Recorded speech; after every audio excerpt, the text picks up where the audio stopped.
Hello everyone, সবাই কেমন আছেন? আশা করছি যে যেখানে আছেন খুব ভালো আছেন। আমিও ভালো আছি। আপনাদের সবাইকে ওয়েলকাম করছি লাকিস কিচেনে। আজকে আপনাদেরকে দেখাবো একটি হাবিজাবি নাস্তা। ছোটবেলায় যখন মাকে বলতাম, মা খুব খিদে পেয়েছে, কিছু হাবিজাবি বানিয়ে দাও তো, মা তখন চটজলদি কিছু বানিয়ে দিত। হাবিজাবি বলতে বন্ধুরা, আমি এখানে বিকালের নাস্তাকে বুঝিয়েছি। আমি এখন আমার বাচ্চাদের জন্য এরকম চটজলদি হাবিজাবি নাস্তা বানিয়ে নিই। আপনারা কে কি চটজলদি বিকালের নাস্তা তৈরি করেন আমাকে কমেন্ট করে অবশ্যই জানাবেন। আর বন্ধুরা, আমার ভিডিওটা যদি আপনাদের ভালো লাগে অবশ্যই লাইক, কমেন্ট এবং সাবস্ক্রাইব করতে ভুলবেন না। বাচ্চারা খুব পছন্দ করবে এরকম একটি রেসিপি আজকে আপনাদের সাথে শেয়ার করতে যাচ্ছি।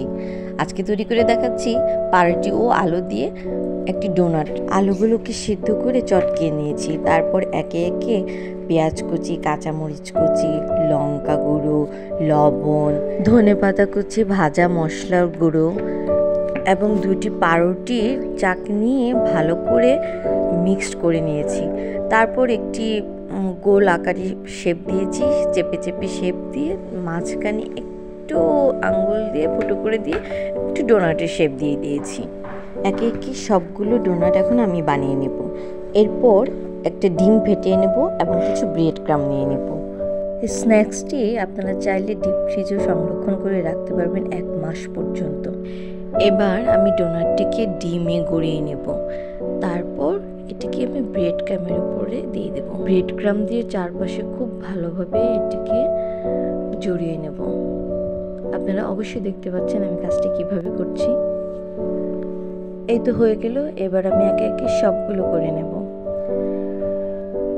এবার আমি ডোনাটগুলোকে কিছুক্ষণ ডিপ ফ্রিজে রেখে দেব একটু সেট হয়ে যাওয়ার জন্য। এখন আমি প্যানে তেল দিয়ে দিচ্ছি। তেলটা একটু গরম হয়ে যাওয়ার পরে আমি মিডিয়াম হিটে সবগুলো ডোনাটকে ভেজে নেব। একটু সময় নিয়ে এটা ভাজতে হবে, না হয় প্রথমেই পুড়ে যাবে, ভেতরে কাঁচা থেকে যাবে। বেশ কয়েকবারই এটিকে আমি উল্টে দেব যাতে চারপাশ থেকে এটি ভালোভাবে কুক হয়ে যায়। এই তো আমার সবগুলো ডোনাট ভাজা হয়ে গেছে।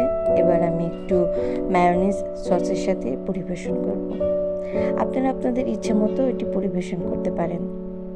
আজকের ভিডিওটি আপনাদের কাছে কেমন লাগলো বলুন তো? যদি ভালো লাগে বাসায় অবশ্যই একবার ট্রাই করে দেখবেন আপনার বাচ্চার জন্য।